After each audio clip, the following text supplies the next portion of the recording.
नमस्कार, बुलेटिन में आपका स्वागत है। मैं आपके साथ हिमानी। चलिए रुक करते हैं खबरों का। इस बीच हल्द्वानी से एक बड़ी खबर सामने आ रही है। अतिक्रमण मामले में सुप्रीम कोर्ट ने लगाया स्टे, नहीं चलेगा 4000 मकानों पर अतिक्रमण। इस वक्त की बड़ी खबर हल्द्वानी से आप तक पहुंचा रहे हैं। अतिक्रमण मामले में सुप्रीम कोर्ट ने स्टे लगा दिया है। बड़ी खबर आप तक पहुंचा रहे हैं हल्द्वानी से। अतिक्रमण मामले में सुप्रीम कोर्ट ने स्टे लगा दिया है, नहीं चलेगा 4000 मकानों पर बुलडोजर।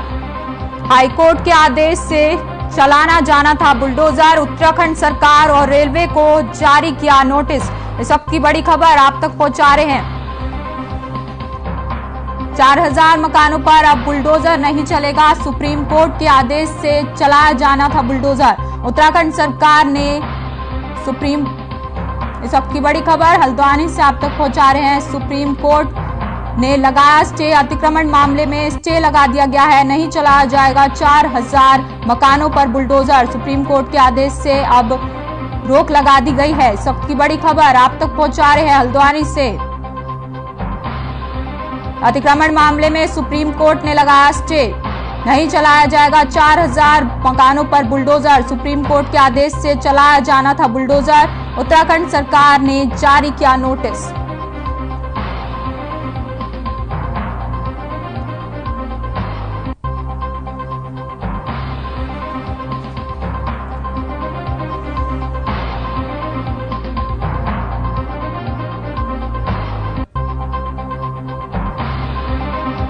इस वक्त की बड़ी खबर आप तक पहुंचा रहे हल्द्वानी से। अतिक्रमण मामले में सुप्रीम कोर्ट ने लगाया स्टे, नहीं चलाया जाएगा 4000 मकानों पर बुलडोजर। उत्तराखंड सरकार की ओर से नोटिस जारी किया गया है। इस वक्त की बड़ी खबर आप तक हल्द्वानी से पहुंचा रहे हैं। 4000 मकानों पर अब बुलडोजर नहीं चलाया जाएगा। एक बड़ी और राहत खबर इस वक्त की आप तक पहुंचा रहे हैं।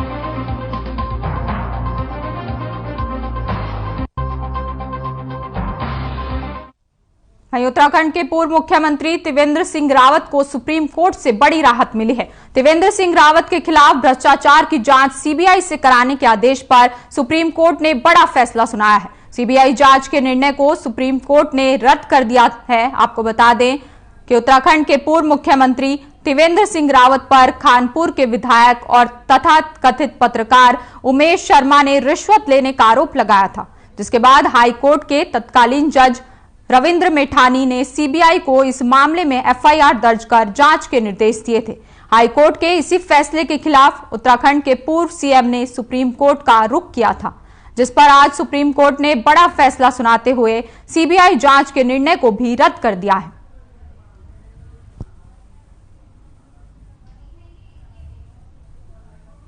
न्यायाधीशों का बहुत बहुत धन्यवाद करता हूं।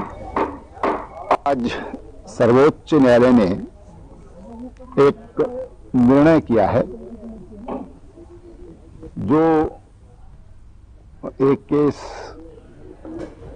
सुप्रीम कोर्ट में चल रहा था, तो सबसे पहले मैं सुप्रीम कोर्ट के विद्वान न्यायाधीशों का बहुत बहुत धन्यवाद करता हूं और धन्यवाद करना चाहूंगा तमाम अधिवक्ताओं का, जिन्होंने इस केस में मेरी ओर से पैरवी की है। आज सर्वोच्च न्यायालय ने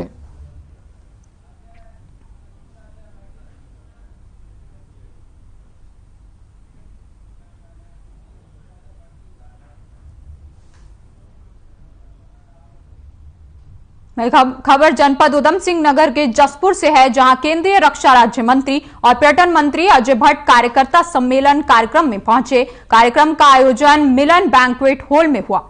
आपको बता दें कि इस दौरान बीजेपी कार्यकर्ताओं ने उनका फूल मालाओं के साथ जोरदार स्वागत भी किया।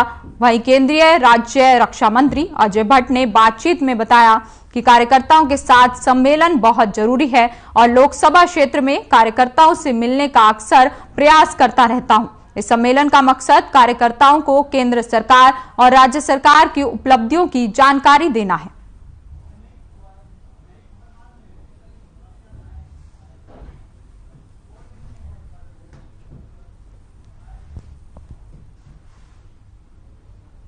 से मिलन होते रहना चाहिए। इस नाते मैं हमेशा अपने कार्यकर्ताओं के बीच में रहने का प्रयास करता हूं, क्योंकि दायित्व तो मुझे केंद्र में माननीय मोदी जी के साथ मिला हुआ है, उनके कैबिनेट का हिस्सा हूं, मंत्रिपरिषद का, तो इसलिए देश में भी जाना पड़ता है और फाइलें भी देखते हैं हम लोग।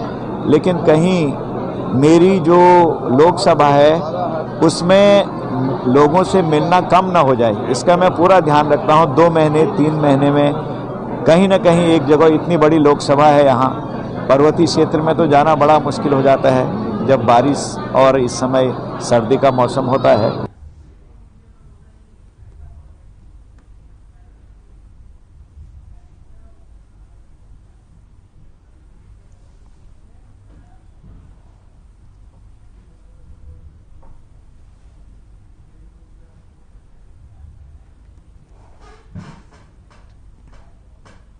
वहीं जब पूरा देश जो नए साल की खुशियां मनाने में जुटा था, उसी बीच उत्तराखंड के एक और जाबाज जवान ने देश रक्षा में अपने प्राणों की आहुति दे दी। आपको बता दें, गढ़वाल राइफल के अमर शहीद राकेश आर्या की, जो गढ़वाल राइफल की 6ठी बटालियन के राकेश आर्या की 31 दिसंबर को अचानक तबीयत खराब हुई और उसके सीने में दर्द होने लगा। राकेश को उसके साथी हॉस्पिटल लेकर जाते इससे पहले ही उन्होंने दम तोड़ दिया। बताया जा रहा है कि हार्ट अटैक से उनका निधन हुआ है। सैन्य कल्याण मंत्री गणेश जोशी ने शहीद राकेश आर्या की शहादत पर सद्भावना प्रकट की है, साथ ही उनके परिजनों की हर संभव मदद करने की बात भी कही है।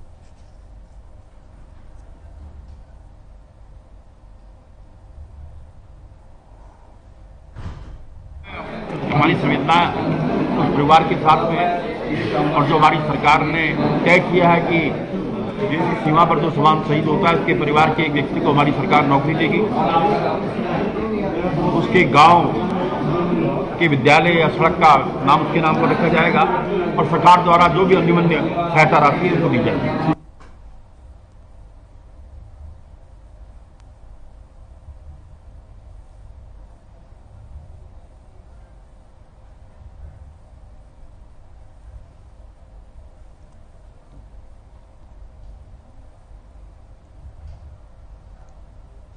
अल्मोड़ा के ब्रेल लिपि के संस्थापक लुई ब्रेल की 215वीं जयंती राष्ट्रीय दृष्टावादितार्थ संघ ने धूमधाम से मनाई। इस दौरान वक्ताओं ने लुई ब्रेल को श्रद्धांजलि अर्पित करते हुए उनके जीवन पर प्रकाश डाला और लुई ब्रेल द्वारा बनाई गई ब्रेल लिपि से दृष्टिबाधियों के जीवन में आए क्रांतिकारी बदलाव पर सभी ने अपने अपने विचार रखे। इस दौरान दृष्टिबाधितार्थ संघ ने जिलाधिकारी के सामने दृष्टिबाधितों से संबंधित विभिन्न समस्याओं से अवगत कराया। जिलाधिकारी ने शासन और प्रशासन के स्तर के विभिन्न प्रकरणों संबंधित मांग पत्र पर कार्रवाई के निर्देश दिए। इस दौरान उन्होंने पेंशन, दिव्यांग प्रमाण पत्र, संस्था के लिए भवन, दिव्यांगों के सहायकों के लिए सड़क परिवहन की बसों में किराए में छूट की समस्याओं का समाधान किया जाएगा।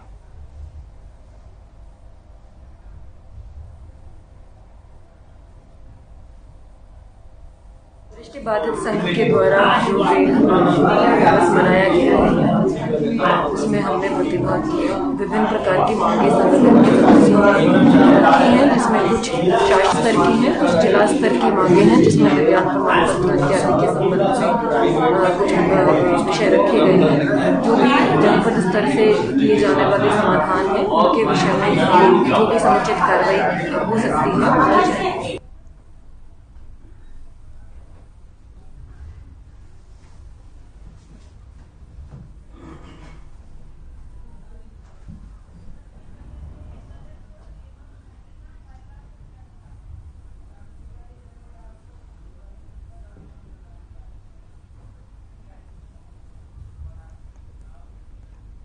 इस बीच सीधा लिए चलते हैं आपको उधम सिंह नगर, जहां सीएम पुष्कर सिंह धामी पहुंचे हैं और क्या कुछ कह रहे हैं आइए आपको सुनवाते हैं। वो गदरपुर बाईपास एवं इसके साथ साथ आज सलीमा और नानक मता विधानसभा क्षेत्र की 23 योजनाएं पीडब्ल्यूडी डिपार्टमेंट की और एक योजना पेयजल विभाग की, यानी कि 24 योजनाएं 26 योजनाओं के आज इस लोकार्पण अवसर पर अभी आप सब लोगों ने जिनको सुना, आप सबके इस क्षेत्र नैनीताल उधम सिंह नगर लोकसभा क्षेत्र के लोकप्रिय सांसद और भारत सरकार में रक्षा एवं पर्यटन राज्य मंत्री के नाते लगातार उत्तराखंड की योजनाओं को भी लगातार आगे बढ़ाने के लिए जिनका सतत प्रयास रहता है और जो लगातार करते हैं, हमारे भारत सरकार के मंत्री, हम सबके प्रिय आदरणीय अजय भट्ट जी, और इस क्षेत्र जहां पर एक कार्यक्रम हो रहा है, वैसे तो इसका नाम है खटीमा बाईपास, लेकिन ये 2 विधानसभाओं में पड़ता है, नानकमता और खटीमा दोनों। तो नानकमता क्षेत्र के हमारे लोकप्रिय विधायक, हमारे बड़े भाई आदरणीय गोपाल सिंह राणा जी, मंच पर उपस्थित हमारे लोकप्रिय विधायक रुद्रपुर श्री शिव अरोड़ा जी, श्री सुरेश गढ़िया जी, हमारे पूर्व विधायक भाई प्रेम सिंह राणा जी, प्रदेश के मंत्री भारतीय जनता पार्टी के भाई विकास शर्मा जी, बहन लीलावती राणा जी, हमारे यहाँ के जिलाध्यक्ष उधम सिंह नगर रुद्रपुर श्री कमल जिंदल जी, श्री गुंजन सुखीजा जी काशीपुर क्षेत्र के, और इस पूरे प्रोजेक्ट में जिन्होंने लगातार हम लोगों के साथ मिलकर इसको आज लोकार्पण तक पहुंचाने का काम किया है, श्री एस.के. सिन्हा जी, हमारे project manager, project director Shri Sharma ji एवं उनकी पूरी टीम, और आज के कार्यक्रम में उपस्थित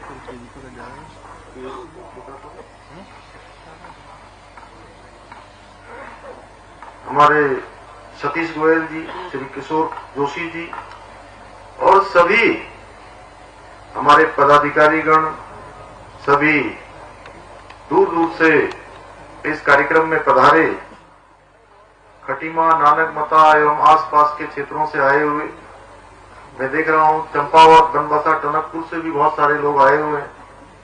मैं आप सभी का आज यहां पर सभी का स्वागत करता हूं, अभिनंदन करता हूं कि आप सब लोग परियोजना के पूर्ण होने के अवसर पर यहां पर पहुंचे। आज मैं बहुत जहां अंदर से प्रफुल्लित हूं, मुझे बहुत खुशी हो रही है कि एक ऐसा काम जिसका हम लोगों ने शुभारंभ किया था और शुरू में 2012 से जिसके लिए लगातार प्रयास किया, लगातार इसके लिए तमाम प्रकार की अड़चनें, तमाम प्रकार की बाधाएं, जिसके बारे में थोड़ा सा जिक्र हमारे समीर सिन्हा जी ने किया कि बहुत ऐसा लगता था कि ये बाईपास बनना नामुमकिन है। प्रकाश तिवारी जी भाई साहब यहां पर बैठे हैं, ये भली बात ही समझ रहे हैं कि कितना मुश्किल काम ये था। आप सबकी शुभकामनाओं से, भाई साहब अजय भट्ट जी के केंद्र में प्रयासों से और भगवान की कृपा से मैं ऐसा मानता हूं कि इस दुनिया में एक पत्ता भी इधर से उधर होता है, एक कण भी इधर से उधर होता है, तो भगवान की इच्छा के बिना नहीं हो सकता।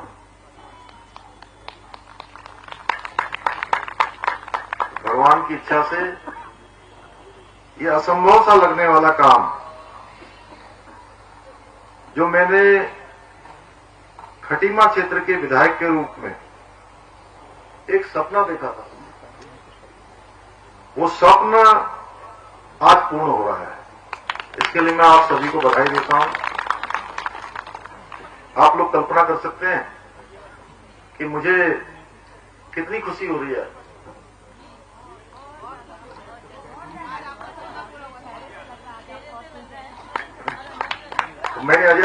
कहा भाई साहब इसका उद्घाटन करना है जल्दी, और मुझे पता नहीं था कि इतनी जल्दी उद्घाटन हो जाएगा। बहुत दिनों से मैं सोच रहा था कि एक अच्छा समारोह होना चाहिए, एक बार सब लोग यहां पर आए।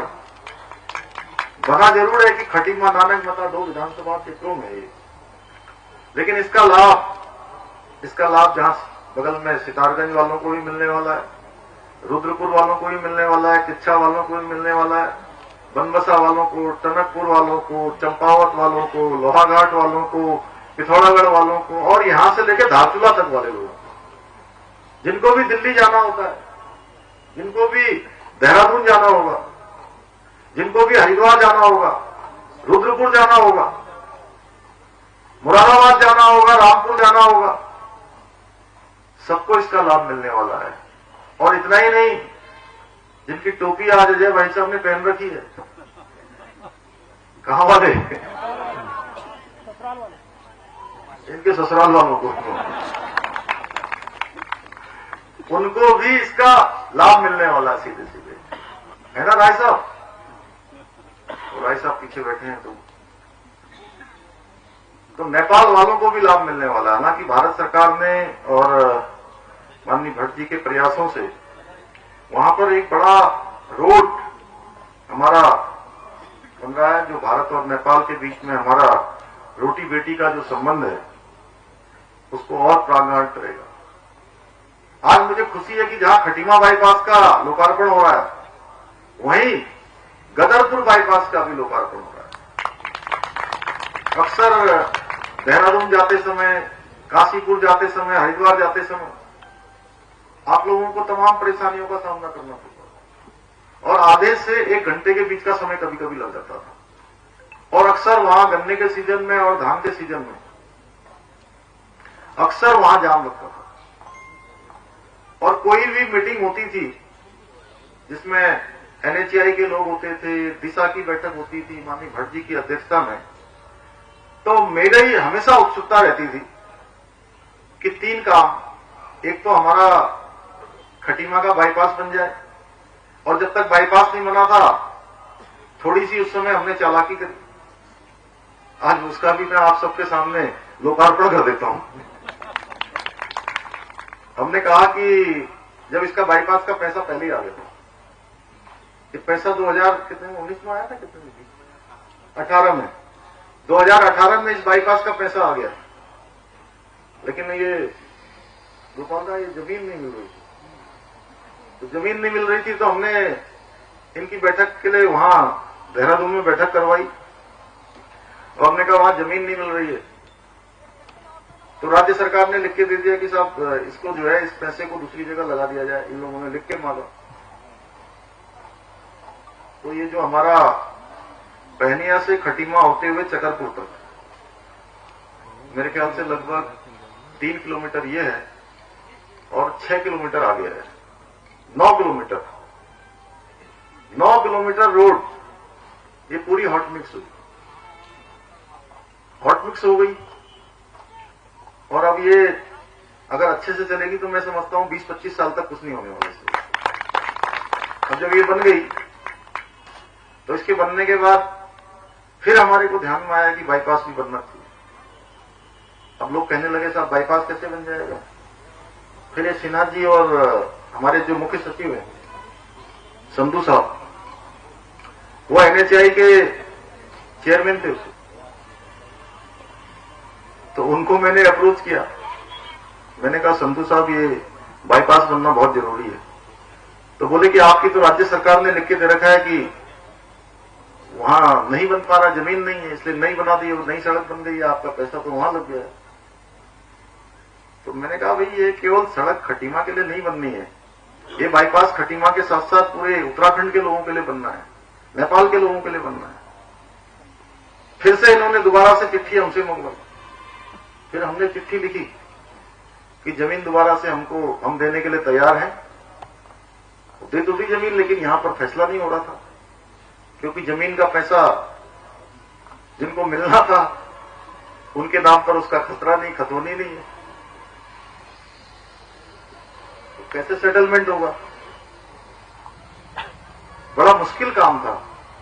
लेकिन यहां पर जो हम लोग खटीमा को कहते हैं कि कौमी एकता का गुलदस्ता है। सब लोग बहुत मिलजुल के रहते हैं, एक दूसरे पर परस्पर विश्वास करते हैं, एक दूसरे की बात मानते हैं। और हमारे सब प्रशासन के लोग भी उस समय आगे आए और उन्होंने आपस में सेटलमेंट करवा दिया। उसके बाद ही ये जमीन हमको मिल पाई और जमीन मिलने के बाद ये बाईपास बनने का मार्ग प्रशस्त हुआ। फिर आ गया पुल भट्टा का पुल, वो अभी जो है लंबे समय तक आधा बना फिर रुक गया, आधा बना फिर रुक गया। हर बार परेशानी हमको ही होती थी और हम जाते थे तो मैं सोचता था जब मुझे ही परेशानी हो रही है तो लोगों को कितनी परेशानी हो रही होगी। उसके लिए भी बार बार हर मीटिंग में हम लोग बोलते थे। बाईपास इन्होंने पुल भट्टा का पुल चला दिया। मैं धन्यवाद करता हूं विभाग के लोगों का, उनके प्रयासों की सराहना भी करता हूं कि उन्होंने पुल भट्टा वाला पुल चलाया। उसके बाद रह गया बाईपास गदरपुर वाला। तो मैंने कई बार अजय भट्ट जी से कहा, मैंने कहा भाई साहब आप बात को उठाओ यार, इसको आप उठाइए इसको। तो इन्होंने भी बड़े जोर शोर से उठाया, कभी गडकरी जी से मिले, कभी कहीं मिले और अंततः खटीमा, पुल भट्टा और गदरपुर तीनों जो है आज चालू हो गए।